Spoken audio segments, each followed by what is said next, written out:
Boa noite. Há 127 anos foi proclamada no mês de maio a Lei Áurea, que acabou oficialmente com a escravidão no Brasil. O fato decorreu de uma luta da sociedade e de abolicionistas como José do Patrocínio, Joaquim Nabuco, Luiz Gama, Antônio Bento, entre outros. Estava decretado o fim de um período de exploração deplorável de africanos que eram trazidos para o Brasil nos famosos navios negreiros. No entanto, a chamada libertação dos escravos não assegurou aos negros os mínimos direitos de cidadania, o que se reflete fortemente nos dias atuais. No mercado de trabalho, na ocupação de cargos importantes, o negro quase sempre aparece em desvantagem por mais competência que venha a demonstrar. Estudos apontam que ainda há muito o que ser feito para que tenhamos um país mais igual nos direitos das pessoas, independente de raça ou cor. E para falar sobre memória e reflexos da escravidão do Brasil, o Opinião Pernambuco de hoje convida José Antônio Rufino, coordenador do Movimento Negro Unificado de Pernambuco. Maria Bernadette Azevedo, coordenadora do Grupo de Trabalho de Combate ao Racismo do Ministério Público de Pernambuco. Rodrigo Bione, professor e historiador. Você também pode participar do programa enviando perguntas pelo telefone 2126-7958 para o e-mail opiniãope@ufpe.br e pelo Twitter @opiniãope. Bom, mais uma vez boa noite a vocês, que estão hoje aqui no Opinião Pernambuco. E a gente, nesse programa, vai falar de dois momentos, esse momento mais da história da escravidão e depois a gente fala um pouco sobre os reflexos dessa escravidão, mesmo nos dias atuais. E a pergunta, eu gostaria de começar com o Rufino. Que página é essa da história do Brasil? Rufino. A página que você se refere seria a página da escravidão. Essa escravidão, ela não é do passado, ela é do presente. Né? A gente observamos que todos os dias a gente está vivendo na escravidão, porque a gente não pode fechar os olhos e achar que a escravidão passou. A escravidão é no momento que eu percebo que as pessoas são racistas, que eu percebo que as pessoas me tratam como diferente, é quando as pessoas não me reconhecem como ser humano, não me reconhece nos espaços de poder. Eu acho que é nessa perspectiva que eu tenho ali. A gente acha, ou a gente percebe às vezes que mesmo a escola, ela não é muito clara, não é muito objetiva naquilo que foi efetivamente o período da escravidão no Brasil. E aí, para que a gente possa fazer um link melhor entre esse passado e o presente, vamos passar a palavra para Bione, que é professor de História. Então, Bione, o que foi a escravidão aqui no Brasil? Antes de tudo, analisar o que a gente interpreta pela escravidão. De certa forma, a gente tem um período de 400 anos, que é um período de certa forma, a história das justificativas, as justificativas completamente fora de qualquer senso. Por exemplo, de que a escravidão era benéfica ao negro porque o sofrimento físico levaria a uma espécie de salvação espiritual. Ou então a história da brutalidade, a história do literalmente tornar invisível uma multidão de pessoas, milhões e milhões de pessoas que vieram para cá e que sistematicamente foram para um sistema dominante completamente excluídos e uma tentativa realmente oficial do Estado de tentar destruir o espírito, algo que foi impossível, porque o espírito de resistência sempre foi prevalente. E os 100 últimos anos, após a abolição, a gente tem, no dia 13 de maio, esse dia marcante, mas mais marcante ainda é o dia 14 de maio. É considerado o dia que nunca acabou, porque a gente chegou a abolir a escravidão, de certa forma, mas a gente instituiu um sistema de negação de todos os direitos, um sistema de amnésia coletiva, que a gente vê até nossos dias, como o Rufino falou, é atual. Eu quero ver, por exemplo, ano que vem a gente tem uma Olimpíada no Brasil, tem uma abertura política, a abertura é um documento político. A gente vai falar dos 400 anos de escravidão, a gente vai falar do sofrimento, a gente vai falar de toda essa barbaridade que a gente fez, ou a gente vai se esquecer. Então, a gente tem um processo de amnésia voluntária, intencional, que torna esse racismo ainda presente muito mais agressivo. Bernadette, a Lei Áurea seria uma farsa? Ela teria acontecido se não fosse a pressão dos abolicionistas, se não fosse a pressão da sociedade, se não fosse a pressão do negro? Veja bem, a Lei Áurea, ela é um resultado de toda uma luta, né, histórica da própria população negra. Inclusive, quando ela se deu, o professor Bione sabe, como o meu companheiro aqui, Rufino, já existia um número pequeno de escravizados, porque muitos deles já tinham conseguido como é que se diz, alforria à sua própria custa, os grupos que se organizavam para isso. Então, o que se dá é que, para nós, povo negro do Brasil, nós temos uma história que não foi contada, né? É uma história que ela foi obscurecida, ela ficou debaixo do tapete. O povo negro faz parte da construção da nação, mas não se vê como sujeito nessa construção, ele se vê como objeto. É isso que até hoje as escolas ainda passam, né? Os livros didáticos, embora tenha havido uma mudança substancial no material didático depois da Lei 10.639 de 2003, mas ainda, por conta de toda essa história não dita, não falada, há um recrudescimento das instituições de ensino para a implementação dessa lei. Então, voltando ao que você perguntou, a Lei Áurea, ela só existiu por conta de todo um esforço do povo negro e de cidadãos não negros desse país que se aliaram a essa causa e que se fizeram porta-voz também dessas pessoas, mas que essa lei ela não trouxe, como já foi dito, uma liberdade. Ela trouxe, apaziguou, digamos assim, os ânimos oficialmente, mas a escravidão ela está aí. Uhum. Rufino, antes de começar o programa, você dizia que o dia 13 de maio ele é um dia de luto e não um dia de comemoração. Eu gostaria que você justificasse. Porque nós não podemos obscurecer o genocídio negro. A gente não podemos esquecer do Holocausto negro, que ninguém fala. Geralmente se diz que teve morte, mas nós tivemos um verdadeiro holocausto e até hoje continuamos tendo esse holocausto, que é o extermínio da juventude negra, que a todo dia está se matando os jovens negros e até agora não temos um resultado afirmativo, nenhuma política voltada para essa população. E se tem essa política, ela não está sendo eficiente até no momento, porque todos os dias estão morrendo no coque, na favela do Detran, nas periferias, né? E isso é um dado alarmante para a nossa sociedade. E até agora as pessoas não vê como um genocídio, não vê como uma coisa séria, e sim mais um negrinho que está sendo morto. Ele é marginal mesmo, então ele tem que morrer. A gente deve ainda se aprofundar nessa questão da violência que hoje aflige a comunidade negra de uma forma muito marcante na sociedade brasileira. Mas você trouxe um ponto aí que eu acho curioso e gostaria de repassar a palavra para o Bione, quando você fala dessa certa não percepção ou uma certa omissão à gravidade com que foi tratada a escravidão no mundo.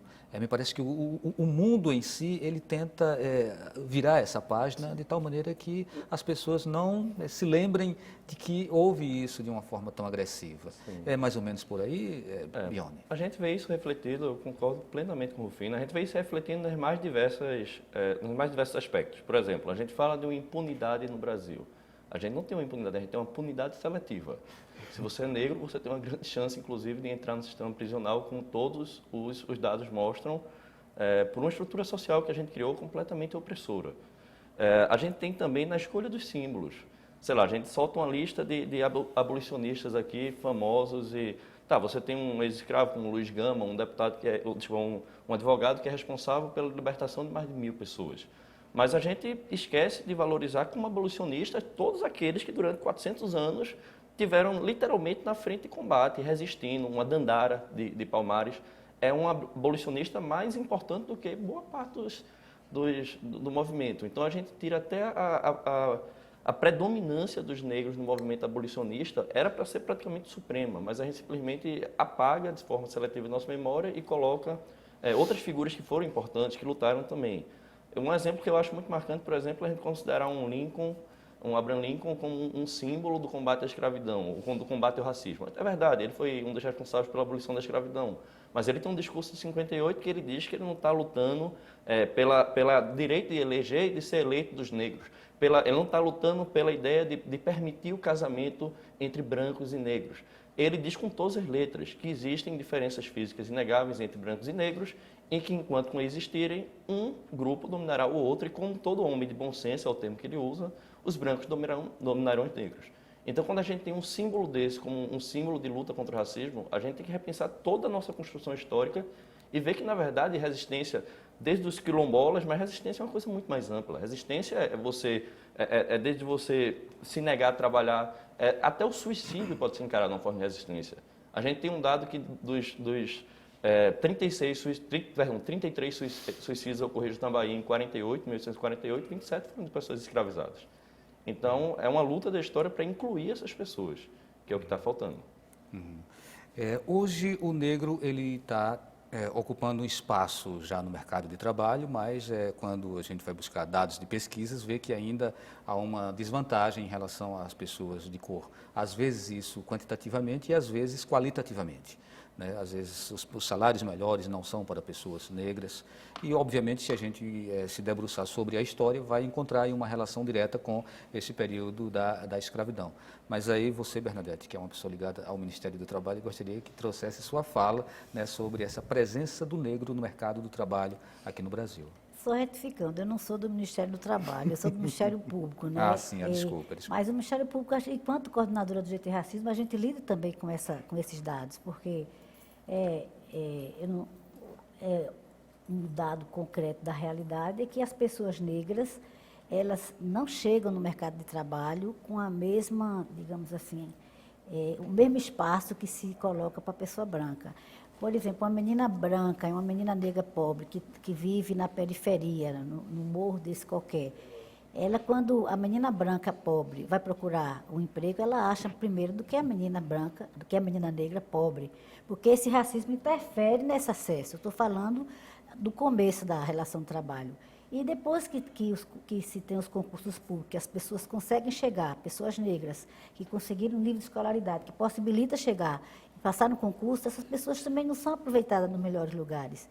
Na hora de ter um cargo gratificado, uma função de relevância, não são essas pessoas que são escolhidas, né?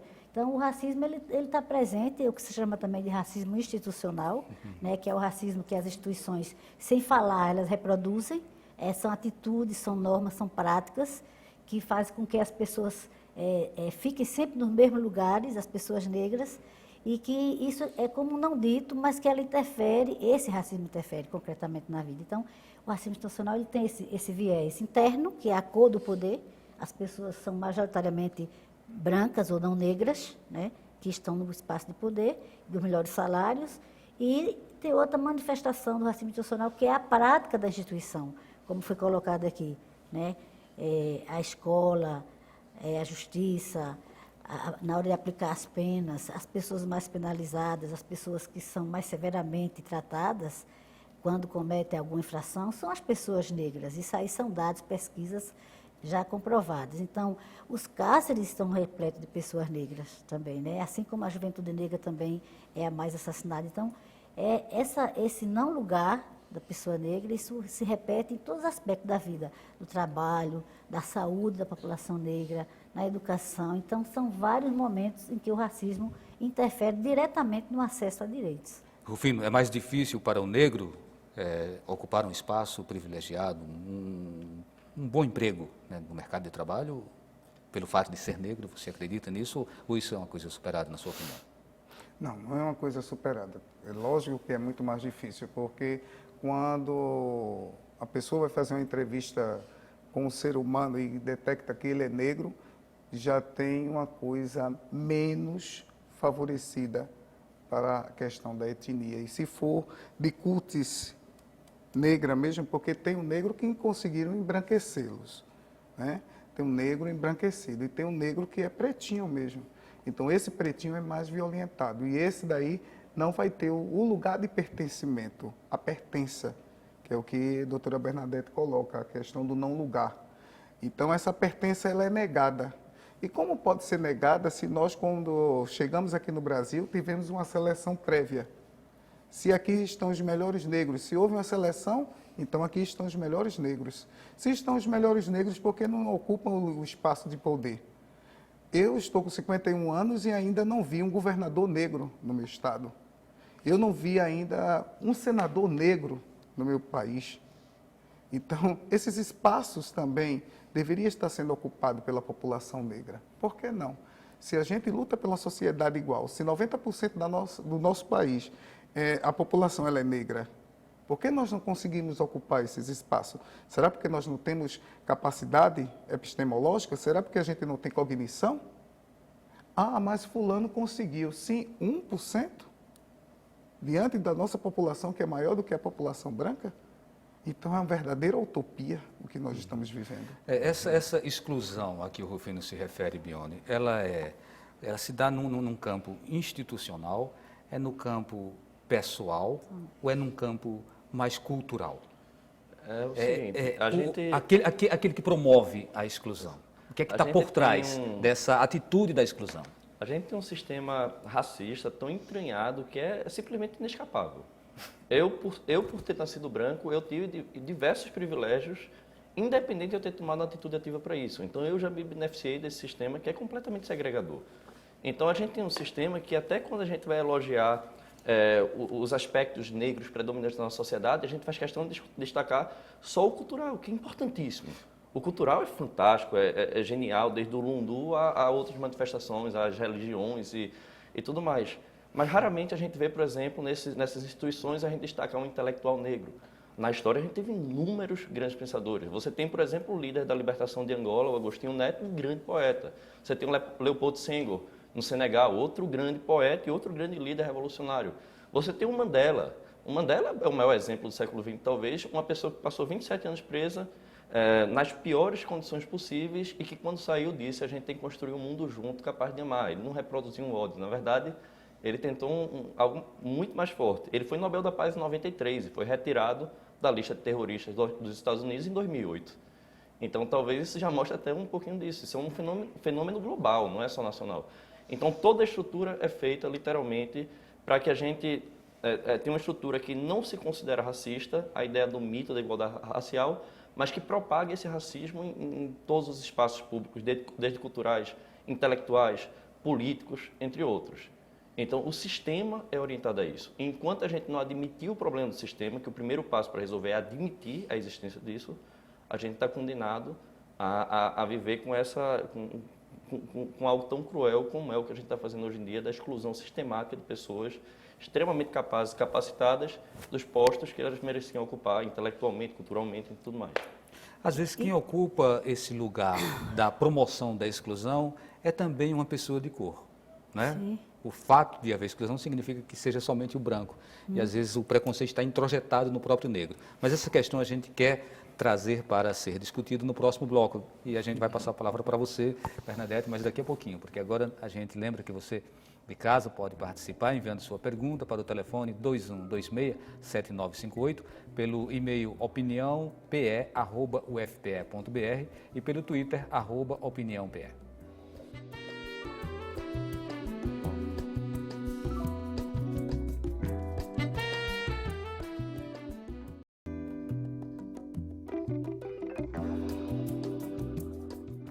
Estamos de volta com a Opinião Pernambuco, hoje com o tema Memória e Reflexos da Escravidão no Brasil. Participam do programa José Antônio Rufino, coordenador do Movimento Negro Unificado de Pernambuco, Maria Bernadette Azevedo, coordenadora do Grupo de Trabalho Racismo do Ministério Público de Pernambuco, e Rodrigo Bione, professor e historiador. Bem, no bloco anterior a gente deixou uma pergunta no ar e a gente se comprometeu a passar a palavra para Bernadette.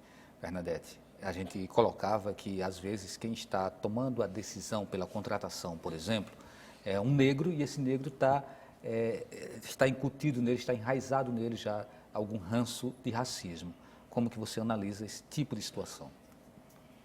Primeiramente, é difícil você encontrar um negro que esteja fazendo a seleção. Provavelmente vai ser um branco, tá? Mas se por acaso for um negro e ele tiver essa atitude, isso não é que ele está tendo uma atitude racista, né? Digamos assim, ele está reproduzindo o desvalor que ele recebeu do outro, o olhar que o outro deu, que fez dele, que é porque você se reconhece enquanto sujeito a partir do olhar do outro. Então, esse olhar, essa baixa estima está introjetada na pessoa negra, que muitas vezes alguns estão no lugar de poder e não sabem, digamos assim, valorizar eventualmente uma pessoa negra como uma pessoa igual à pessoa branca. Então acontece isso, mas isso não, eu acho que isso é mais uma maldade do racismo, porque o racismo ele destrói, sabe, a autoestima das pessoas.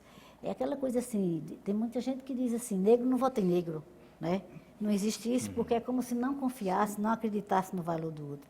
Mas voltando aqui, você colocou, acontece demais, inclusive a polícia, por exemplo, que tem um contingente enorme de pessoas negras, de homens e mulheres negras, e essa polícia é tida como uma polícia racista, que bate nas pessoas negras e que eventualmente até mata essas pessoas, esses jovens negros, como se colocado. E isso passa por um questionamento de que essa pessoa, esse racismo dessa pessoa negra, ele está introjetado por conta justamente desse olhar. Existe até um pensador chamado Fanon, que é da Martinica, um psiquiatra, que ele explica exatamente essa relação do negro com a sua própria identidade, essa sua própria negritude. Então, na verdade, voltando à sua pergunta, se eventualmente uma pessoa negra estiver nesse lugar de poder, de admitir ou não admitir, pode acontecer. Mas na nossa leitura, na leitura de nós que lidamos com essa realidade do racismo, isso não é um racismo do negro contra ele mesmo, sabe? Ele é o reflexo do racismo. Uhum. E como é que se desenvolve o racismo numa pessoa, Rufino? Com as suas atitudes, com o seu discurso, com... O que é que leva uma pessoa a se tornar racista? Ninguém Ser brasileiro. Ninguém se torna a ser racista. Nem Nós nasce aprendemos racista. a ser racista. Ninguém Esse nasce. é o problema. Ninguém nasce racista. Uma criança de 2 anos, ela não é racista, mas quando ela chega aos 4, ela já passa a ser racista. A gente aprendeu a ser racista. A gente aprendeu a ser preconceituoso. O Mandela, inclusive a gente falou dele agora, ele dizia com todas as letras que ninguém nasce com nenhum tipo de preconceito racial. As pessoas são ensinadas a odiar. E do mesmo jeito que são ensinadas a odiar, podem ser ensinadas a amar. Então, ele já faz um levantamento da origem e, de certa forma, claro, de uma forma utópica, de uma forma poética, ele aponta um caminho para uma solução. E só voltando para, desculpa, Bione, para talvez ficar mais claro na minha percepção, talvez para as pessoas que estejam nos assistindo, essa questão do desvalor vem desde justamente a estrutura da nação que construiu esse segmento da população como inferiores, porque o racismo é essa ideologia de inferioridade do outro pelo simples fato dele ser negro. Então, essa população que foi escravizada, que foi expoliada da sua dignidade, ela foi tratada como não humana. Se questionava até se os negros tinham alma, né? Então, era uma questão de... Então, isso é uma coisa que está impregnado na condição da pessoa negra. Isso não está superado, entendeu? Isso não está superado porque a cada momento você tem que se afirmar enquanto sujeito de direito. Porque a cada momento a gente está conversando até sobre isso, você é tratado ou tratada como uma pessoa que tem que estar provando toda hora quem você é, para poder você ser respeitado. Isso é ser negro. É ser negro. Mas a nossa escola, ela é branca. O nosso hospital, ele é branco. Os aparelhos ideológicos, eles são brancos. Então não tem como negar, como a gente não aprender. Se todos os lados a gente está sendo o tempo todo provado. Né? O tempo todo. Eu acho que a gente, analisando a história, eu acho muito marcante a ideia de que o período logo posterior à abolição, derrocado do Império e tudo mais, o que a gente costuma chamar de República Velha, a gente tem uma das épocas mais racistas, eugenistas de todas.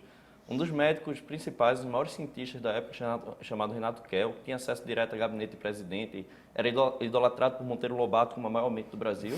Ele dizia que nós temos que lavar a sujeira da pele brasileira com sabão de coco ariano. Então, veja o nível da analogia da pessoa que é considerada a mente mais brilhante do Brasil da época. A gente tem a proibição dos negros de jogar em seleção de futebol para a gente não ter, por Epitácio Pessoa, para a gente não ter isso. A gente tem, com Vargas, já na Constituição de 34, a gente tem um artigo que diz que a educação deve ser pautada por valores eugênicos. A gente tem em 1951 a Lei Afonso Arinos, que vai mostrar que é proibido você discriminar, não hospedar, não atender um cliente por questão de cor. A existência de uma lei dessa natureza mostra o alcance do tamanho dessa prática, entendeu? Agora a gente tem avanços inegáveis, tem a criação do CEPIR, por exemplo, o Estatuto da Igualdade Racial, entre outros, mas a gente tem retrocessos. A gente tem, por exemplo, lei que está... Dia 15 de abril, a gente tem uma mudança do conceito de trabalho escravo. Claro que a escravidão hoje não é a mesma coisa da escravidão anterior, mas a gente vai tirar, por exemplo, do conceito agora, foi votado agora, entendeu? Vai passar ainda por Comissão de Constituição e Justiça e outras coisas, mas foi aprovado preliminarmente pela bancada ruralista, de que agora, no conceito de trabalho escravo, não vai ter mais na definição lá o conceito de jornada excessiva de trabalho ou de condição degradante. Então, se a pessoa tiver numa condição degradante de trabalho, não é mais trabalho escravo. Então, a gente sabe que vai afetar muito a população mais pobre e, por tabela, muito, por estatística mesmo, a população negra. Então, é um racismo institucional, é um racismo continuado, é uma prática que a gente vai construindo e construindo e construindo e construindo, sem contestar muito, com base no mito da igualdade racial. São valores que a gente tem ainda muito eugênicos, que não são só em relação aos negros. Eu vou até puxar um campo. A gente tem, por exemplo, a questão... Eu desafio alguém aqui a encontrar uma propaganda, por exemplo, de qualquer empresa, qualquer indústria, que tem uma criança deficiente física. Isso é eugenia. É a ideia de que existem superiores e inferiores com base no nascimento. Não tem. Você só encontra uma criança deficiente física numa propaganda de TV se a propaganda for sobre um núcleo de assistência a crianças com deficiência física. Mas nenhuma empresa ainda quer vincular a sua marca com isso.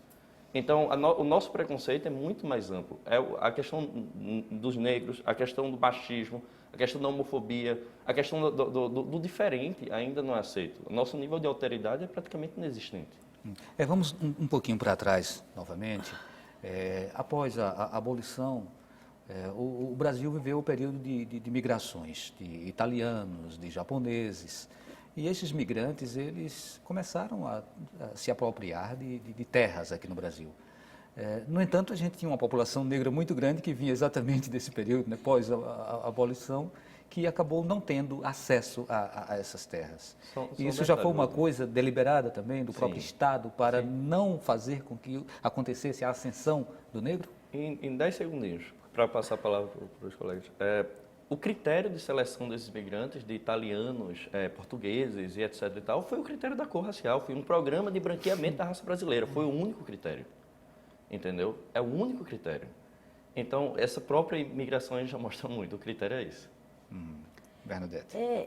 Além disso, desse branqueamento, né, que era a solução de uma nação que só poderia ser próspera se fosse embranquecida, que esse foi o pensamento, né, Johnny, da teoria da imigração, nós tivemos também um Estado que se consolidou juridicamente, afastando o negro já liberto. Então, nós tivemos um código posterior à abolição, Código Penal, que penalizava a vadiagem, que justamente era o povo negro que estava sem poder trabalhar, porque foi expoliado da sua condição e não recebeu nenhuma política que pudesse inseri-lo em alguma condição de trabalho.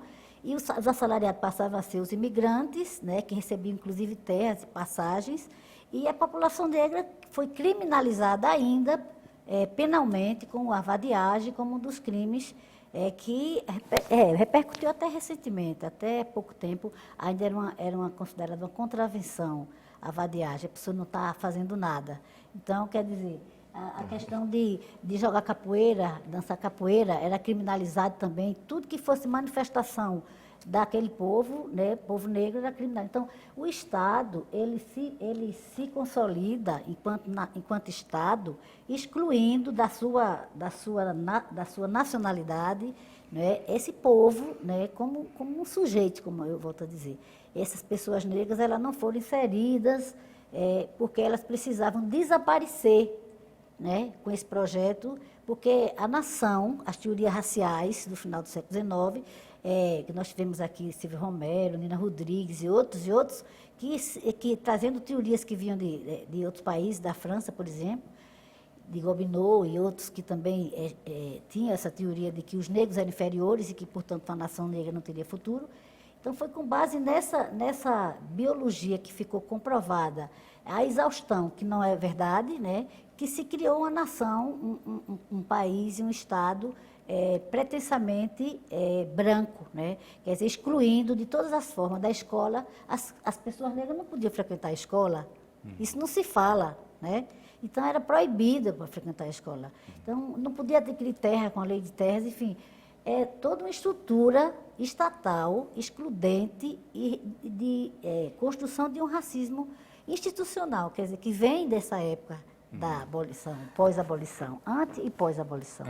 Rufino, a gente não tem aqui dados, né, mais precisos, mas é possível se ter uma ideia de em que mãos ou em quais mãos estão as terras brasileiras hoje,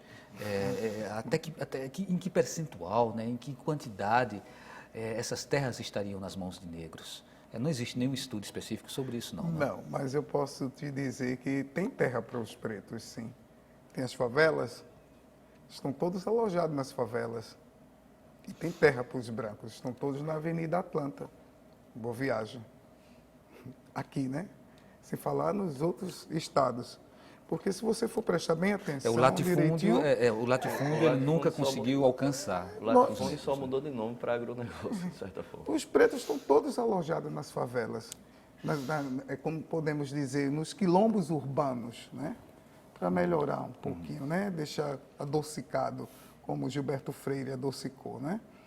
Então, está todo alojado. Você não encontra, por exemplo, um memorial de matriz africana na Avenida Boa Viagem. Você vai encontrar no Ibura, você vai encontrar em Casa Amarela, você vai encontrar no Alto Pascoal. E são memoriais que não são reconhecidos e que tampouco conseguem ter a retenção de despesas em cargos públicos, como a igreja normal, né? A igreja normal. Porque os espaços, os memoriais de matriz africana é um CRAS, é um espaço de acolhimento. Porque um adepto, quando sente qualquer coisa na sua vida, ele não vai para o médico, ele vai primeiro para o seu orientador espiritual, para depois ir ao médico. E até hoje, as políticas públicas na assistência social não consideram o terreiro como um CRAS, como na questão indígena também, que deveria ter o CRAS indígena e o CRAS de matriz africana, como o CRAS também dos quilombolas. Porque há toda uma questão espiritual primeiro para depois ir para a questão biológica. Essa é uma questão muito séria que você coloca, como se houvesse uma negação Sim. da grandiosidade da religião de matriz africana. Né? E ela é superada naquele momento por um outro modelo de religião. Eu não gosto nem de colocar como religião para não virar um verdadeiro banzé. Eu gosto até de colocar como dimensão da cultura, que é o que propõe a Lei 10.639, que a maioria não consegue ser implementada nas escolas, Bernadette, porque ainda tem uma bancada fundamentalista que está na gerência da escola e que confunde que a gerência da escola é a sua igreja, sabe? E não é. É um espaço público onde você está gerenciando e que tem que aplicar a lei. Eu acho que em relação à implementação da Lei de Combate ao Racismo na Educação, a 10.639, que é de 2003, que alterou a LDB, eu acho que há um grande descompromisso das instituições de um modo geral, da escola, dos poderes, dos gestores públicos, dos próprios operadores do direito, que não têm lutado com a devida eficiência para que essas leis sejam implementadas, e aqui eu incluo o Ministério Público, que a gente tem essa grande demanda, e é uma coisa dificílima lidar com os gestores e com as pessoas que estão à frente das escolas, mas isso que você colocou do terreiro justamente a desconsideração por toda a cultura de matriz africana, por toda a religiosidade, por toda a cultura, por toda a história dessa população, né? E ainda voltando à questão da terra, nós temos as comunidades quilombolas que estão aí, em Pernambuco tem mais de 100 comunidades quilombolas no interior do estado, e parece que 2 ou 3 aqui na região metropolitana, não me lembro agora, Mas, enfim, que são pessoas que estão asseguradas a terra desde 88 pela Constituição, a posse e a propriedade da terra. E são vítimas, ao contrário, de toda a agressão, de toda a violência de confinantes e de poceiros que estão à frente das terras e que, na hora que chega a organização da Fundação Palmares, do INCRA, para regularizar, aí surgem os proprietários, os confinantes.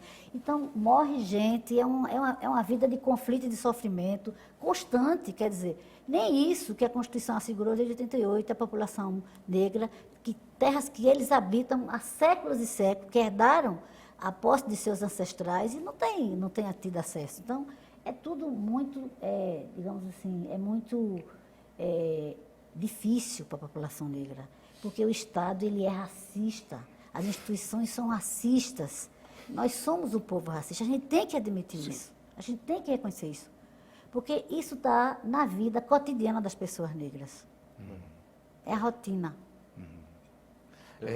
Então, assim, vou colocar uma questão no ar antes de chamar o intervalo, é que a gente fez uma pergunta nesse bloco, como se desenvolve o racismo, né, na sociedade.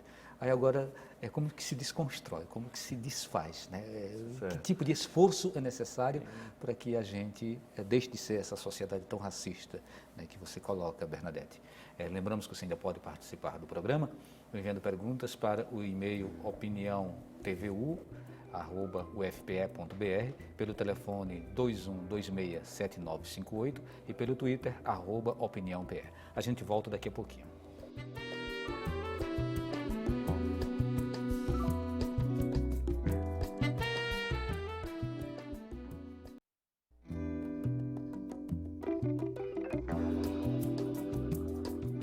Estamos de volta com a Opinião Pernambuco, hoje com o tema hoje com o tema sobre racismo, sobre memória e reflexo da escravidão no Brasil.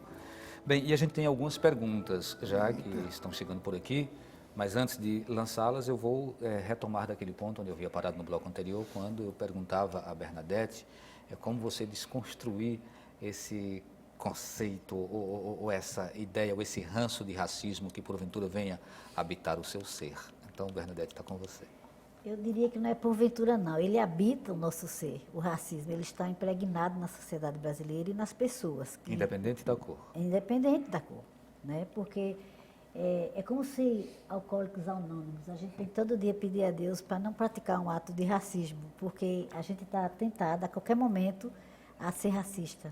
Todo dia aprender, né? Como desconstruir? Eu acho que, em primeiro lugar, a gente tem que conhecer, né? Se conscientizar dessa realidade. Não é uma questão de eu acredito ou não acredito no racismo. Não é uma questão de fé, é um dado objetivo da vida, que interfere na vida das pessoas, causando imenso sofrimento, causando a morte das pessoas, às vezes, certo? Então, o racismo ele é um dado da realidade. Então, se apropriar dessa realidade é o primeiro passo para a gente desconstruí-lo. E, a partir daí, a gente refletir nas nossas práticas, cada um no seu lugar institucional, né? Como é que você vai agir para não reproduzir o que está posto. Porque a tendência das instituições, e isso é o racismo institucional também, é fazer do mesmo jeito. Se você faz do mesmo jeito, o resultado vai ser o mesmo. Então, essa consciência da realidade e essa necessidade da desconstrução. Desconstrução a partir da sua própria prática e de um olhar crítico institucional também. Bione, qual o papel da escola? De que maneira as escolas tratam essa questão? E aí, como você é professor de História, eu queria que você linkasse, inclusive, com o ensino da história da escravidão. Vamos lá, o primeiro ponto é o seguinte, a gente ainda tem modelos muito atrasados que, se a gente for seguir a cartilha, infelizmente a gente ainda vai estar muito distante do que a gente tem que fazer. A gente está muito distante de dar voz, as pessoas precisam ter voz.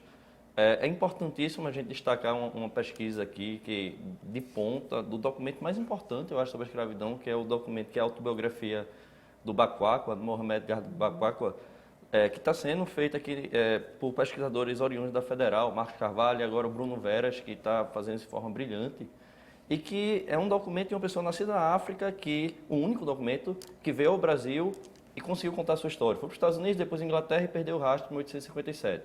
Você lendo o documento dele, em primeira pessoa, o documento de uma autobiografia dele, quando eu leio num livro que a travessia do Atlântico no navio tumbeiro, no navio escravocrata era ruim, eu penso uma coisa ruim. Mas quando eu leio ele escrevendo isso, eu vejo uma coisa apavorante, uma coisa que é inimaginável você imaginar uma situação dessa. Então, quando eu dou a voz para ele e eu popularizo isso, eu estou mostrando o que é o real alcance daquilo. É preciso eu contestar meus símbolos. O projeto de escolha de heróis do Brasil foi um projeto de escolha, como o nome diz. A gente vai escolher um Tiradentes, um herói de uma revolução que nunca aconteceu, porque antes de acontecer ela foi dedurada. Por que a gente não escolhe os heróis da Conjuração Baiana, o Manuel Faustino, por exemplo? O Manuel Faustino fez parte de uma revolução muito mais importante, muito mais ampla, que tocava nisso. Porque quando houve a escolha dos símbolos, nossos heróis, nossa elite, resolveu excluir os símbolos que lutavam por igualdade social. Então a gente vai excluir um Manuel Faustino da Conjuração Baiana porque ele é um mau exemplo de uma pessoa que lutou literalmente contra a escravidão, contra outras coisas. Vamos botar um herói que é um pouquinho menos eficiente. Então a gente contestar nossos símbolos, a gente problematizar qualquer assunto que é abordado em história, qualquer um pode trazer uma questão social importantíssima para hoje. E num Brasil que tem 400 anos de escravidão e 114 anos de continuação das consequências da escravidão, é impossível em qualquer tema a gente não achar uma conexão. Então a gente colocar isso na mesa. Tem um comentário do Ricardo Andrade, de Jabotão, ele fala: os negros foram os primeiros a escravizar os próprios negros. E tem também um comentário de Jorge Rivadavia, de Campo Grande: racismo, para mim, é falta de imaginação do ser humano. Alguém gostaria de comentar o comentário, Rufino? Olha, eu penso que essa primeira pergunta ela é descabível, porque é uma forma de reafirmar o racismo. Como se deu essa escravidão foi completamente diferente. É como se dizer que há um racismo de via dupla, dizer que o negro é racista com o branco. É a mesma coisa de reafirmar o racismo. Não existe esse tipo de racismo. Não existe esse tipo de escravidão. A escravidão era outra completamente diferente. Não foi essa barbárie que se deu aqui no Brasil. E outra coisa, então, Rufino, a escravidão é uma instituição que existe desde a antiguidade, desde os primórdios, certo? O que é tão diferente nessa escravidão daqui é a utilização do critério de raça como alguém ser inferior pela cor da pele, ou pelo sangue e tudo mais.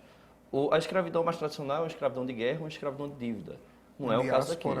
Aqui é uma escravidão exclusivamente por cor de pele. É um tipo de escravidão muito diferente. Não estou justificando as outras escravidões e dizendo que elas são ineficazes ou que elas são boas. Não, elas são cruéis também, bastante. Claro, você privar a liberdade do ser humano é cruel. Mas a gente está falando de um critério que é exclusivamente racial. É o critério que no final do século XIX vai ser chamado de sangue e doença. É o critério que no período colonial você tem uma justificativa oficial religiosa de que os negros eram descendentes de Cã, filho de Noé, que foi condenado, ele e todos os seus descendentes, durante toda a história, durante toda a eternidade da escravidão. Entendeu? A ideia, isso em momento nenhum da Bíblia se encontra. São as interpretações oficiais de instituição de igreja e tudo mais, que botam uma população exclusivamente por um critério racial, como uma população amaldiçoada, como uma população inferior, como uma população às vezes sem alma. Esse é o grande critério.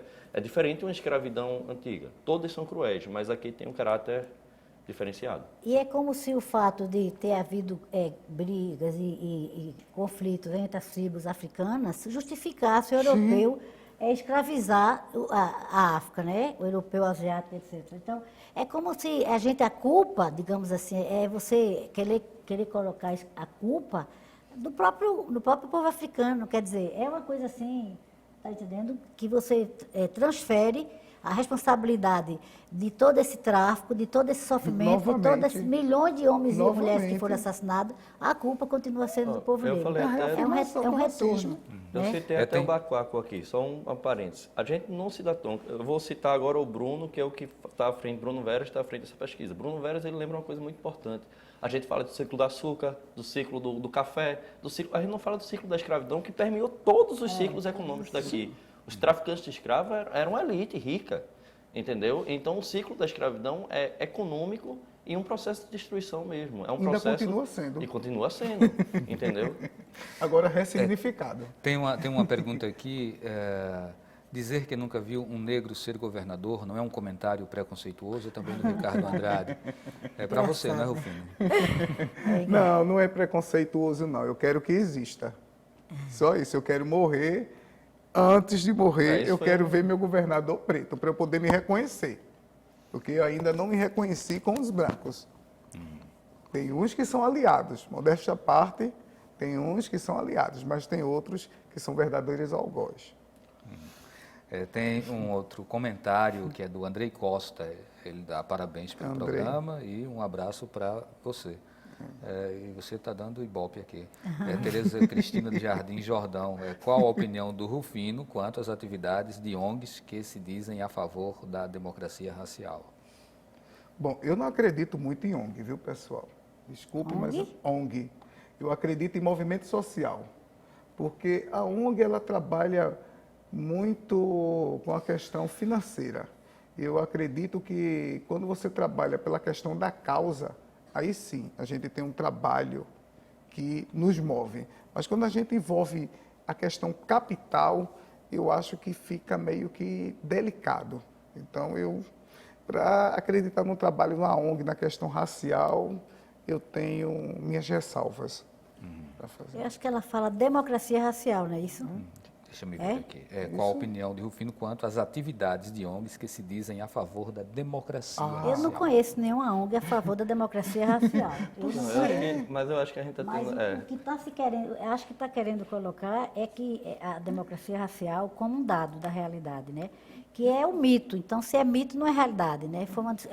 É um discurso justamente que veio na esteira de Casa Grande e Senzala para obscurecer o lugar do negro na sociedade brasileira. Então, para começo de assunto, a democracia racial hoje em dia é considerada um verdadeiro mito, porque não é isso que é. A democracia racial seria se nós tivéssemos governadores negros, prefeitos negros, deputados, muitos deputados. Então, a democracia só para ser digamos assim, a base da pirâmide da sociedade, onde é que está a participação desse povo negro na pirâmide? Então se essa participação, a democracia é participação, então se esse povo só está na pobreza, 70% da pobreza do Brasil é negra, então não existe democracia. A democracia racial é uma imaginação, é uma ilusão, né? Bernadette, o ex-presidente Lula, ele não se reconhece como negro? Ele não seria alguém que teria conseguido chegar ao topo máximo de um país? O caso de Joaquim Barbosa também, que chegou a ser ministro. Esses casos, eles são exceções das exceções. É um processo não natural você chegar a um posto desse? Como vocês analisam esses casos de pessoas que conseguem chegar? Eu consigo ver isso como uma prova atestado cabal do racismo, de que só pessoas extremamente resilientes, sabe, conseguem chegar. Então, não é preciso que se sofra tanto para chegar nesse lugar. Então, é isso que eu vejo. Então, é tanto que o ministro Joaquim Barbosa, ele não aguentou, ele saiu antes do tempo até, porque aquele lugar não era o lugar que a sociedade reservou para um homem negro como ele. Então, acho que o sofrimento, eu faço esse julgamento, não sei se é verdade, como assim, que ele se sente. Mas, assim, um homem que conseguiu, não conseguiu terminar o mandato dele, porque quem sabe o que era que ele sentia naquele lugar que só tem branco, né? Sempre teve branco, é isso que eu quero dizer. Então, no caso do presidente Lula, eu não sei como ele se reconhece, porque é um direito da pessoa se reconhecer. Eu não sei como ele se coloca. Eu consideraria ele um homem negro, mas eu não sei como ele se acha. Então, não tenho o direito de qualificá-lo, é ele que tem que dizer. Mas eu acho que são exceções, sobretudo ele sendo nordestino, pobre, né? Então, aí é que é exceção também. Então, eu vejo como pessoas resilientes que superaram um enorme sofrimento emocional, pessoal e social e chegaram nesses lugares e estão lá como uma prova de que não é normal, é só a gente de que pensar. eles são a exceção. Quando a gente fala de raça sobre o STF, são 11 ministros. O único que a gente cita raça é Joaquim Barbosa. Ou a cor, perdão, raça não, mas a cor. A gente nunca se refere a Marco Aurélio Melo, branco, ou então, sei lá, Rosa Grace, branco. A gente se refere a Joaquim Barbosa, o primeiro-ministro negro. Isso já mostra a excepcionalidade disso na sociedade. De Supremo a gente Tribunal. tem que destacar que o movimento racial ele está conseguindo agora romper algumas barreiras que antes não tinham. Ele não está mais obedecendo aqueles limites antigos e isso é bom, isso é lindo. Por exemplo, o movimento das mulheres negras. A gente tem no século XIX Sojourner Truth fazendo um discurso perguntando será que eu também não sou uma mulher? Porque ela era negra e excluída do movimento feminista pelo próprio movimento feminista nesse momento. Agora não, agora a gente tem uma unificação de causas, o movimento LGBT. Então, as barreiras estão sendo rompidas. E é por isso que essas questões estão vindo tão à tona. entendeu? Antigamente existia até invisibilidade em relação ao tema, agora o tema está aparecendo. Eu tenho uma pergunta aqui do Pai Jurema, de Joana Bezerra, ele dá parabéns pelo programa e pergunta como é que vocês propõem a desconstrução do racismo, que já vem de séculos, mas eu acredito que essa resposta já foi apresentada aqui, não é? Eu só complementar, queria Bernadette? acrescentar que a legislação brasileira, depois de 2001, depois da Conferência de Durban, ela trouxe uma série de instrumentos legais que se por si só não são desconstrutores do racismo, mas eles são ferramentas importantes, como o Estatuto da Igualdade Racial, como a Lei 10.069, que nós já falamos, como a lei de cotas para os concursos públicos. Recentemente, o Estado da Bahia também, os concursos de promotor e de servidores também tiveram 30% de cotas. Então, são esses instrumentos legais que também são importantes de serem revistos, conhecidos e utilizados. Esses também são formas de desconstrução. Ok. Máximo Renato, da Mangabeira, gostaria de saber a opinião sobre racismo religioso. A gente também já entrou um pouco nesse assunto, mas aí você pode dar uma complementada, O Rufina. racismo religioso realmente é uma coisa pavorosa. Por exemplo, as pessoas que são de matriz africana, no dia de sexta-feira, guardam para Babá Oxalá. E às vezes que precisa ir para os espaços públicos, cria-se uma estranheza muito grande. Isso é fato e a gente tem que começar a pensar que a gente não está na casa da gente ou não está na igreja da gente, a gente está no espaço público servindo a sociedade. E a sociedade, ela é laica, o Estado é laico, as pessoas têm o direito de escolher suas religiões. E a partir do momento que você entra numa repartição pública e não é respeitado, é complicado. Por exemplo, eu quando subo no ônibus, dia de sexta-feira, todo de branco, ninguém vai pensar que eu sou um médico, ninguém vai pensar que eu sou um enfermeiro. Vai dizer na lata, é um pai de santo. Por quê? Porque eu sou preto. Porque se eu fosse um branco, eu seria um médico tranquilo. Nós estamos chegando ao final do programa e aí temos 30 segundinhos aí para as considerações finais. Então, a mensagem final, começar aí pelo Bione. Bom, a mensagem final talvez que a presença do racismo é inegável, está intrínseca e completamente entranhada e que é necessário haver um trabalho de formiguinha mesmo, cada pessoa tentando conscientizar, cada pessoa tentando mudar e um trabalho de gigantes também com alterações de legislação, com alteração em outras estruturas. Então é um caminho que envolve coisas de pequena, média e longo prazo. Rapidinho também. Olha, eu penso que a gente tem que criar mais organismo ligado à temática étnico-racial, criando mais conselhos, mais coordenadoria de negros e negras, mais gerência de igualdade racial, mais fóruns, até porque agora Pernambuco está de parabéns que foi criado mais um fórum de educação das relações étnico-raciais, que é o de Paulista, é o estado que tem mais fórum em educação de relações étnico-raciais, temos 6 fóruns municipais e um estadual, e também gostaria de agradecer a todos que assistiram, que estiveram prestigiando. Bernadette? Eu reafirmo que o racismo é a herança histórica da escravidão, é esse desvalor da população negra que foi impregnada a partir desse processo histórico de escravização e que a desconstrução dele passa justamente por políticas públicas importantes que já estão previstas na legislação e que precisam ser implementadas. Ok, muito obrigado a todos e a você também. Nós também, eu agradeço também. Obrigado a vocês de casa que acompanharam o programa. A Opinião Pernambuco de hoje fica por aqui. A todos uma boa noite e até o próximo programa.